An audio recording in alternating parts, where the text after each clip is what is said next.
नमः शिवाय। प्रिय भक्तजनों, आज जेठ मास की शुक्ल पक्ष की त्रयोदशी तिथि है और आज बुध प्रदोष का व्रत है। प्रदोष अर्थात त्रयोदशी का व्रत मनुष्य को संतोषी एवं सुखी बनाता है। अतः जो भक्तजन आज के दिन त्रयोदशी का व्रत करते हैं तथा कथा को सुनते हैं, उनके घर परिवार में सदा सुख शांति बनी रहती है। भक्तों को कर्ज से मुक्ति मिल जाती है और इस व्रत में हरी वस्तुओं का प्रयोग करना चाहिए। ऐसा करने से व्यक्ति की सभी मनोकामनाएं पूर्ण हो जाती हैं और भगवान शिव जी के साथ साथ माता पार्वती जी का भी आशीर्वाद प्राप्त होता है। तो आज की इस वीडियो में आप सुनेंगे बुध प्रदोष व्रत में सुनी जाने वाली भगवान भोलेनाथ और माता पार्वती जी की बड़ी ही दुर्लभ पौराणिक कथा, जिसे आप सभी भक्तजन बड़ी ही श्रद्धा और प्रसन्न चित्त मन से सुनिएगा। साथ ही चैनल को सब्सक्राइब करके वीडियो को लाइक कर दीजिएगा और कमेंट में भोलेनाथ जी और पार्वती जी का जयकारा जरूर लगाइएगा। तो आइए भगवान शिव शंकर के चरणों का ध्यान करते हुए सुनते हैं बुध प्रदोष व्रत की कथा। एक नगर में भगवान शिव का एक भव्य मंदिर था, जहां हर वर्ष दूर दूर से भक्तजन शिव जी के दर्शन के लिए आते थे। उस समय प्रदोष का व्रत था। दूर दूर से भक्तजन गंगा जल लेकर भगवान को जलाभिषेक करने आए हुए थे। मंदिर का परिसर भक्तों की भीड़ से भरा हुआ था। तभी अचानक आकाश में बिजलियां चमकी और सोने का एक थाल उतरा। उसी के साथ एक भविष्यवाणी भी हुई कि जो कोई भगवान शंकर का सच्चा भक्त और प्रेमी होगा, उसी को यह थाल मिलेगा। प्रिय भक्तों, मंदिर के परिसर में उपस्थित सभी लोगों ने यह भविष्यवाणी सुनी। धीरे धीरे सभी इकट्ठा हो गए। जो लोग मंदिर की व्यवस्था देख रहे थे, उन्हें तो पूरा विश्वास था कि यह थाल हमें ही मिलेगा। इसलिए वे सबसे आगे आकर खड़े हो गए। सबसे पहले एक पंडित जी आए और बोले, देखिए भाइयों, मैं प्रतिदिन महादेव जी का अभिषेक करता हूँ, इसलिए मैं ही भोलेनाथ का सबसे निकटवर्ती, प्रेमी और भक्त हूँ, इसलिए थाल मुझे मिलना चाहिए। इतना कहकर पंडित जी ने थाल उठाया। जैसे ही पंडित जी ने थाल उठाया, थाल पीतल का हो गया। अब देखिए, यह देखकर पंडित जी बड़े ही लज्जित हुए। उन्होंने थाल यथा स्थान पर रखा और वहां से निकल गए। इसी प्रकार वहां उपस्थित सभी पंडितों ने खुद को आजमाया, लेकिन शायद उनमें से भी कोई भी सच्चा भक्त नहीं था। उन्हें भी थाल यथा स्थान पर रखकर चले जाना पड़ा। इसके बाद उस नगर के राजा का आगमन हुआ। राजा साहब आगे आए और बोले कि हे प्रजाजनों, मैंने महादेव के मंदिर में बड़ी भारी दान दक्षिणा की है, इसलिए यह थाल मुझे ही मिलना चाहिए। इतना कहकर राजा आगे बढ़े और थाल उठाया। जैसे ही राजा ने थाल उठाया, थाल तांबे का हो गया। यह देखकर महाराज भी बड़े लज्जित हुए और थाल को यथा स्थान पर रखकर एक तरफ खड़े हो गए। इसके बाद इसी तरह एक एक करके दानी महात्मा और भक्त पधारे और थाल को उठाया, लेकिन किसी के हाथ में कुछ और, किसी के हाथ में कुछ और हो गया, लेकिन सोने का नहीं रहा। तब लोगों को पता चला कि हम में से कोई भी महादेव का सच्चा भक्त नहीं है। उसी समय एक किसान का आगमन हुआ। वह बेचारा महीनों बाद आज प्रदोष व्रत के शुभ अवसर पर शिव जी के दर्शन करने आया था। गरीबी और गृहस्थी के बोझ तले दबा दिन रात खेतों में मेहनत मजदूरी करके अपना और अपने परिवार का गुजारा करता था। अभी रास्ते में आ ही रहा था कि कोई भिखारी मिल गया और कुछ खाने को मांगने लगा। इस किसान को दया आ गई। अपने खाने के लिए जो खाना लाया था, वह उसने उस भिखारी को दे दिया। थाल के बारे में इसने भी सुना था, लेकिन इसने उस ओर कोई ध्यान नहीं दिया। सीधा मंदिर में गया और महादेव का पूजन करके बाहर आ गया। परिक्रमा करके जाने को हुआ, तभी पीछे से एक व्यक्ति बोला, अरे ओ भाई, तुम भी यह थाल उठाकर देख लो, हो सकता है तुम ही वह सच्चे भक्त हो जिसके लिए यह थाल आया है। किसान को लगा कि वह व्यक्ति उसका मजाक बना रहा है। तो किसान ने हंसते हुए कहा, भाई मैं तो कभी पूजा पाठ नहीं करता, महीने में एक आध बार मंदिर आ जाता हूँ, मैं काहे का सच्चा भक्त। वह आदमी बोला, हम तो देख चुके हैं हमारी भक्ति दो कौड़ी की भी नहीं है। अब तुम ही अपना हाथ लगाकर देख लो, सोने का थाल मिले ना मिले, किंतु पता तो चल जाएगा कि तुम्हारी भक्ति में कितनी सच्चाई है। लोगों के बहुत ही आग्रह करने पर आखिर उस भोले भाले किसान ने जाकर थाल उठाया।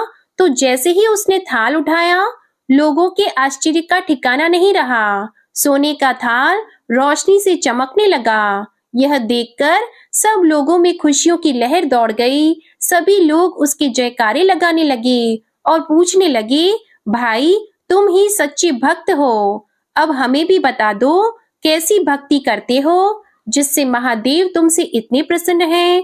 तो किसान बोला, भाई मैं कोई भक्ति नहीं करता, मैं केवल दिन भर खेतों में काम करता हूँ और थोड़ा समय निकालकर जरूरतमंद लोगों की मदद करता हूँ।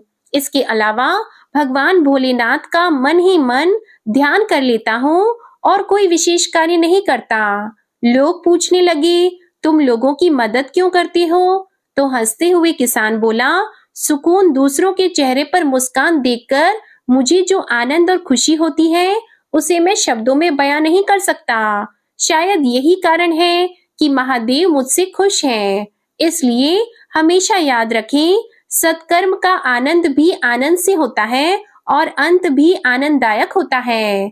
दुष्कर्म का आरंभ भी दुख से होता है और अंत भी दुखदायक होता है। आप सैकड़ों मील की यात्रा करके भी दूसरे का दिल दुखाते हैं तो आपकी वह तपस्या, साधना और महादेव का दर्शन धूल के बराबर है। तो एक बार प्रेम से बोलिए, हे भोलेनाथ, जैसे आपने उस किसान पर कृपा दृष्टि बरसाई, वैसे ही अपनी सभी भक्तजनों का कल्याण करना, सबकी गरीबी दरिद्रता दूर करना, उन्हें मोक्ष देना। हर हर महादेव। आइए सुनते हैं असीम आनंद और सुख संपदा देने वाली बुध प्रदोष व्रत की दूसरी पौराणिक कथा। पौराणिक कथा के अनुसार बहुत पुरानी बात है, एक पुरुष का नया नया विवाह हुआ था। वह गौने के बाद अपनी पत्नी को लेने अपने ससुराल पहुंचा और उसने सास से कहा कि वह बुधवार के दिन ही अपनी पत्नी को लेकर जाएगा। उस पुरुष के सास, ससुर, साले सालियों ने उसे समझाया कि बुधवार को पत्नी को विदा कराकर ले जाना शुभ नहीं होता, लेकिन वह पुरुष नहीं माना। विवश होकर सास ससुर ने अपनी जमाई और अपनी पुत्री को भारी मन से विदा किया। तब पति और पत्नी बैलगाड़ी में चले गए। एक नगर के बाहर निकलते ही पत्नी को बहुत प्यास लगी। तब पति लोटा लेकर अपनी पत्नी के लिए पानी लेने गया। जब वह पानी लेकर लौटा तब उसने देखा कि उसकी पत्नी किसी दूसरे व्यक्ति के द्वारा लाए गए लोटे से पानी पीकर हंस हंस कर बातें कर रही थी। वह पराया पुरुष उसी व्यक्ति की शक्ल का सूरत वाला था। ऐसा देखकर वह व्यक्ति पराया व्यक्ति से आग बबूला होकर लड़ाई करने लगा। धीरे धीरे वहां काफी भीड़ एकत्रित हो गई और सिपाही भी आ गए। सिपाही ने स्त्री से पूछा कि तुम सच सच बताओ कि तुम्हारा पति इन दोनों में से कौन सा है। लेकिन वह स्त्री चुप रही, क्योंकि दोनों ही व्यक्ति हम शक्ल थे। बीच राह में अपनी पत्नी को लुटा देखकर वह व्यक्ति मन ही मन भगवान शंकर की प्रार्थना करने लगा कि हे भगवान, मुझे और मेरी पत्नी को इस मुसीबत से बचा लीजिए। मैंने अपनी पत्नी को बुधवार के दिन विदा कराकर जो अपराध किया है उसके लिए मुझे क्षमा कर दीजिए। भविष्य में मैं ऐसी गलती कभी नहीं करूंगा। भगवान शिव उसकी प्रार्थना से प्रभावित हो गए और दूसरा व्यक्ति उसी समय कहीं अंतर ध्यान हो गया। इसके बाद वह अपनी पत्नी के साथ सही सलामत अपने नगर को पहुंच गया। इसके बाद से दोनों पति पत्नी नियम पूर्वक बुधवार के दिन बुध प्रदोष व्रत को करने लगे। बोलिए श्री शंकर पार्वती भगवान की जय। ओम नमो पार्वती पतये हर हर महादेव। जय श्री राधे कृष्णा। प्रिय भक्त जनों, आइए अब सुनते हैं बुध प्रदोष व्रत में सुनी जाने वाली माता लक्ष्मी तथा शिव जी की बहुत ही दुर्लभ कथा। एक बार नारद जी ने भोलेनाथ जी की स्तुति करके पूछा, प्रभु आपको प्रसन्न करने के लिए सबसे उत्तम और सुलभ साधन क्या है? हे त्रिलोकीनाथ, आप तो निर्विकार और निष्काम हैं। आप सहज ही प्रसन्न हो जाते हैं। फिर भी मेरी जानने की तीव्र इच्छा है कि आपको क्या प्रिय है? तो भगवान शिव जी बोले, नारद जी, वैसे तो मुझे भक्त के भाव सबसे प्रिय हैं, फिर भी आपने पूछा है तो मैं बताता हूँ। मुझे जल के साथ-साथ बिल्व पत्र बहुत प्रिय है। जो अखंड बिल्व पत्र मुझे श्रद्धा से अर्पित करते हैं, मैं उन्हें अपने लोक में स्थान देता हूँ। अब देखिए, नारद जी भगवान शंकर और माता पार्वती की वंदना करके अपने लोक को चले गए। उनके जाने के बाद माता पार्वती जी ने शिव जी से फिर पूछा, हे प्रभु, मेरी यह जानने की बड़ी उत्कृष्ट इच्छा हो रही है कि आपको बेलपत्र इतना प्रिय क्यों है? कृपा करके मेरी इस जिज्ञासा को शांत करें। शिव जी बोले, हे शिवे, बिल्व पत्र के पत्ते मेरी जटा के समान हैं।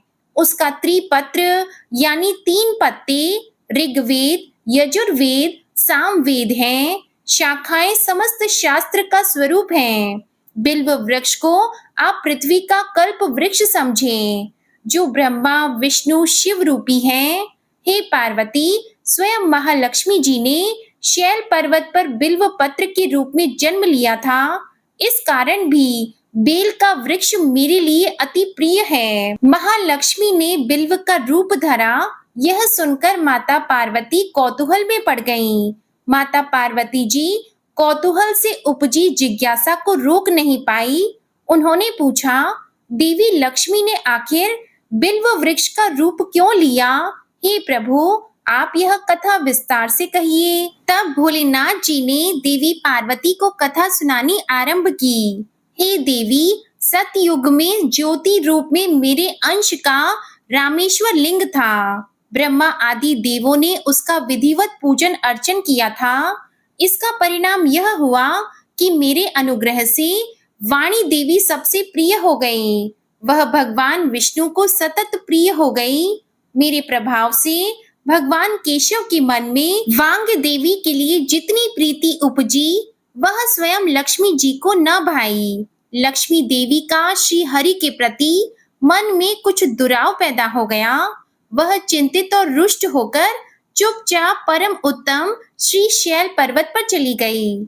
वहां उन्होंने तप करने का निर्णय लिया और उत्तम स्थान का चयन करने लगी। देवी लक्ष्मी ने उत्तम स्थान निश्चित करके मेरे लिंग विग्रह की उग्र तपस्या आरंभ कर दी। उनकी तपस्या कठोरतम होती जा रही थी। हे परमेश्वरी, कुछ समय के बाद महालक्ष्मी जी ने मेरे लिंग विग्रह से थोड़ा ऊर्ध्व में एक वृक्ष का रूप धारण कर लिया। अपने पत्तों और पुष्पों द्वारा निरंतर मेरा पूजन करने लगी। इसी तरह महालक्ष्मी ने कोटि वर्ष अर्थात 1 करोड़ वर्ष का घोर आराधना की और अंत में उन्हें मेरा अनुग्रह प्राप्त हुआ। मैं वहां प्रकट हुआ और देवी से इस घोर तप की आकांक्षा पूछकर वरदान देने को तैयार हुआ। देवी लक्ष्मी ने मांगा कि श्री हरि के हृदय में मेरे प्रभाव से वांग देवी के लिए जो स्नेह उत्पन्न हुआ है, वह समाप्त हो जाए। प्रिय भक्तजनों, अब शिव जी ने कहा कि हे पार्वती, मैंने महालक्ष्मी को बहुत समझाया कि श्री हरि के हृदय में आपके अतिरिक्त किसी और के लिए कोई प्रेम नहीं है। वांग देवी के प्रति उनका प्रेम नहीं, अपितु श्रद्धा है। तो यह सुनकर श्री लक्ष्मी जी प्रसन्न हो गई और पुनः श्री हरि के हृदय में स्थित होकर निरंतर उनके साथ विहार करने लगी। हे पार्वती, महालक्ष्मी के हृदय का एक बड़ा विकार इस प्रकार दूर हुआ। इस कारण हरि प्रिया उसी वृक्ष रूपा में सर्वदा अतिशय भक्ति से भरपूर यत्न पूर्वक मेरी पूजा करने लगी। हे पार्वती, इसी कारण बिल्व का वृक्ष, उनके पत्ते, फल, फूल आदि मुझे बहुत अधिक प्रिय हैं। हे देवी, मैं निर्जन स्थान में बिल्व वृक्ष का आश्रय लेकर रहता हूँ। बिल्व वृक्ष को सदा सर्व तीर्थम एवं सर्व देवम मानना चाहिए। इसमें तनिक भी संदेह नहीं है कि बिल्व पत्र, बिल्व फूल, बिल्व वृक्ष अथवा बिल्व काष्ठ के चंदन से जो मेरी पूजा करता है वह भक्त मेरा अति प्रिय है। बिल्व वृक्ष को शिव के समान ही समझो, वह मेरा शरीर है। जो बिल्व पर चंदन से मेरा नाम अंकित करके मुझे अर्पण करता है, मैं उसे सभी पापों से मुक्त करके अपने लोक में स्थान देता हूँ। हे देवी, उस व्यक्ति को स्वयं लक्ष्मी जी नमस्कार करती हैं जो बिल्व से मेरा पूजन करता है। जो बिल्व मूल में प्राण छोड़ता है उसको रुद्र देह प्राप्त होती है। मेरी पूजा के लिए बेल के उत्तम पत्तों का ही प्रयोग करना चाहिए। प्रिय भक्तजनों, इस प्रकार भगवान शंकर ने महादेवी माता पार्वती के प्रश्नों का उत्तर दिया और उनकी जिज्ञासा को शांत किया। प्रेम से बोलिए जय शिव शंकर, जय हो माता पार्वती, ओम नमः शिवाय। प्रिय भक्तजनों, आइए अब सुनते हैं विनायक जी की कथा। एक ब्राह्मण था जो नित्य प्रति सुबह उठकर गंगा जी स्नान के लिए जाता और आकर विनायक जी की पूजा करता और विनायक जी की कहानी सुनता था। उसकी पत्नी को पूजा करना अच्छा नहीं लगता था और वह क्रोधित हो जाती थी और कहती थी कि सुबह सबसे पहले पूजा करने के लिए बैठ जाते हो, मैं झाड़ू निकालती हूँ, घर का काम करती हूँ, तुम्हें कोई काम नहीं है क्या? ब्राह्मण उसकी बातों को सुनता ही नहीं था। एक दिन ब्राह्मण गंगा जी नहाने के लिए चला गया और पीछे से ब्राह्मणी ने विनायक जी को छुपाकर रख दिया। वापस आकर ब्राह्मण ने कहा, विनायक जी की मूर्ति कहाँ गई? तो ब्राह्मणी बोली कि मुझे तो नहीं पता कहाँ गई। अब देखिए, ब्राह्मण ने खाना नहीं खाया और पानी भी नहीं पिया और उस ब्राह्मण ने कहा कि जब तक मैं विनायक जी की पूजा नहीं कर लेता तब तक अन्न जल ग्रहण नहीं कर सकता। मैं तो विनायक जी की पूजा करने के बाद ही अन्न जल ग्रहण करूंगा। ब्राह्मणी ने ब्राह्मण को बहुत समझाया कि भोजन कर लो, लेकिन उसने नहीं किया। अब क्या था, दोनों को लड़ते झगड़ते देखकर विनायक जी की मूर्ति हंसने लगी। तब ब्राह्मणी गुस्से में आकर बोली कि मूर्ति वहां रखी है। इसके बाद ब्राह्मण ने विनायक जी की पूजा अर्चना की। तब अचानक ही विनायक जी की मूर्ति बोल उठी, हे ब्राह्मण, तुझे मेरी सेवा करते हुए बहुत दिन हो गए, कुछ मांग, मैं तुझे कुछ देना चाहता हूँ। तो ब्राह्मण बोला, अन्न मांगू धन मांगू, जितना दुनिया में सुख है सब मांगू। तब विनायक जी ने सारा सुख धन अन्न सब ब्राह्मण को दे दिया। ब्राह्मण मूर्ति को मंदिर में रखकर पूजा अर्चना करने लगा और ब्राह्मणी को इतना धन मिलने से उसकी पूजा करने की श्रद्धा जाग उठी। वह भी ब्राह्मण को बोलकर मूर्ति घर में रखवा दी और खूब प्रेम से पूजा करने लगी। हे विनायक जी महाराज, जैसा ब्राह्मण को सुख दिया वैसा सबको देना। विनायक जी की कहानी कहने वाले को, कहानी को सुनने वाले को और हुंकार भरने वालों को और पूरे परिवार को देना। तो बोलो गणेश जी महाराज की जय। जय विनायक जी महाराज। ओम नमः शिवाय। प्रिय भक्तों, आइए अब सुनते हैं विनायक जी की दूसरी कथा। दो देवरानी और जेठानी थी। देवरानी के पास बहुत धन था, लेकिन जेठानी गरीब थी। जेठानी गणेश जी की बहुत आराधना करती थी। अपनी देवरानी के घर आटा पीसने जाती थी। जिस कपड़े से वह आटा छानती थी, उसी कपड़े को घर ले आकर पानी में घोलकर उसे पकाकर अपने पति को खाने को देती थी। बेचारी के पास तो कुछ भी नहीं था, तो अपना पेट पालने के लिए कुछ तो जतन करना ही होता है। एक दिन देवरानी के लड़के ने देख लिया और अपनी माँ से बोला, माँ, ताई यहाँ से आटे का कपड़ा ले जाकर ताऊ जी को घोलकर पिला देती है। देवरानी सारी बात सुनकर बहुत गुस्सा हुई और जेठानी से बोली कि मेरे घर में आटा छानने के बाद कपड़ा यहीं रखकर हाथ धोकर जाया करो। वह ऐसा ही करने लगी, लेकिन जब वह घर आती तो उसका पति बोलता कि मुझे आटा घोलकर उसका कुछ बनाकर मुझे खिलाओ, मुझे बहुत जोरों से भूख लगी है। जेठानी ने बोला कि आज उसने आटा छानने का कपड़ा रख दिया है। तब उसका पति गुस्से में आकर उसको मारने लगा। उस रात वह गणेश जी करती हुई सो गई। गणेश जी आए और उन्होंने पूछा कि कौन रो रहा है। उसने बोला कि मैं हूँ। रोज मैं देवरानी के घर से आटा छानने का कपड़ा लेकर आती हूँ, उसे घोल कर पति को खिलाती हूँ। लेकिन आज मेरा पति भूखे पेट था, उसे भूख लगी थी, उसे कुछ खाने को नहीं मिला। देवरानी ने मुझे कपड़ा लाने को नहीं दिया। मैं अपने पति को कुछ भी खिला पिला नहीं सकी, इसलिए उसने मुझे खूब मारा। प्रिय भक्तजनों, अब गणेश जी की लीला देखिए। गणेश जी ने कहा, मैं घर घर से तिलकुट खाकर आया हूँ, मुझे शौच जाना है, कहाँ जाऊं? तो उसने कहा, महाराज बहुत जगह पड़ी है, कहीं भी चले जाओ। अब क्या था, गणेश जी उसी के घर में शौच करके वहां से चले गए।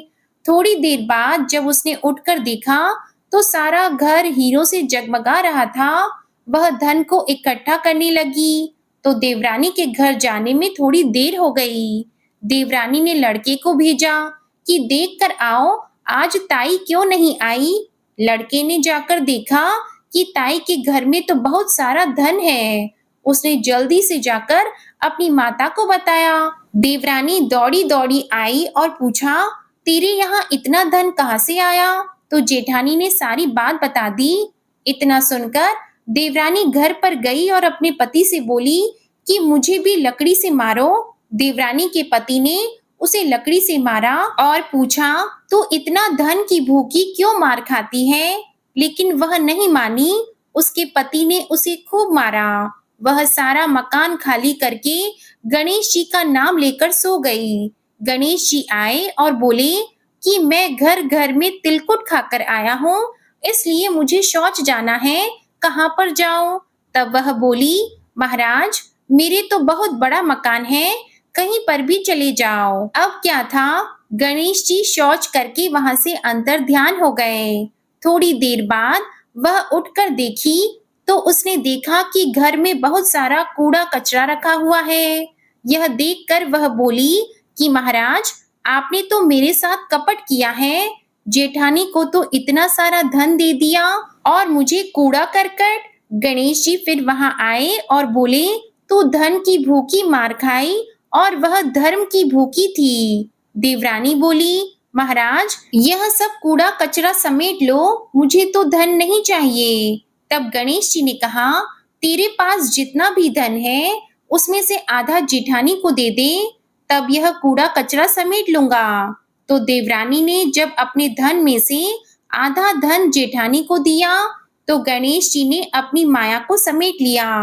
हे गजानन महाराज, जो आपने देवरानी को दिया वैसा किसी को मत देना, जो जेठानी को दिया वैसा सबको देना। विनायक जी की कहानी कहने वाले को, विनायक जी की कहानी सुनने वाले को, होकार भरने वाले को और पूरे परिवार को देना। बोलो गणेश जी महाराज की जय। अब आप सुनिए भगवान भोलेनाथ की आरती। ओम जय शिव ओमकारा, प्रभु हर शिव ओमकारा। ब्रह्मा विष्णु सदा शिव, ब्रह्मा विष्णु सदा शिव, अर्धांगी धारा। ओम जय शिव ओमकारा। एकानन चतुरानन पंचानन राजे, स्वामी पंचानन राजे। हंसासन गरुड़ासन, हंसासन गरुड़ासन, वृषवाहन साजे। ओम जय शिव ओमकारा। दो भुज चार चतुर्भुज, 10 भुज अति सोहे, स्वामी 10 भुज अति सोहे। त्रिगुण रूप निरखते, त्रिगुण रूप निरखते, त्रिभुवन जन मोहे। ओम जय शिव ओमकारा। अक्षमाला वनमाला मुंडमाला धारी, स्वामी मुंडमाला धारी। त्रिपुरारी कंसारी, त्रिपुरारी कंसारी, करमालाधारी, ओम जय शिव ओमकारा। श्वेतांबर पीतांबर बाघंबर अंगे, स्वामी बाघंबर अंगे। सनकादिक गरुणादिक, सनकादिक गरुणादिक, भूतादिक संगे, ओम जय शिव ओमकारा। कर की मध्य कमंडल, चक्र त्रिशूलधारी, स्वामी चक्र त्रिशूलधारी। सुखकारी दुखहारी, सुखकारी दुखहारी, जगपालनकारी, ओम जय शिव ओमकारा।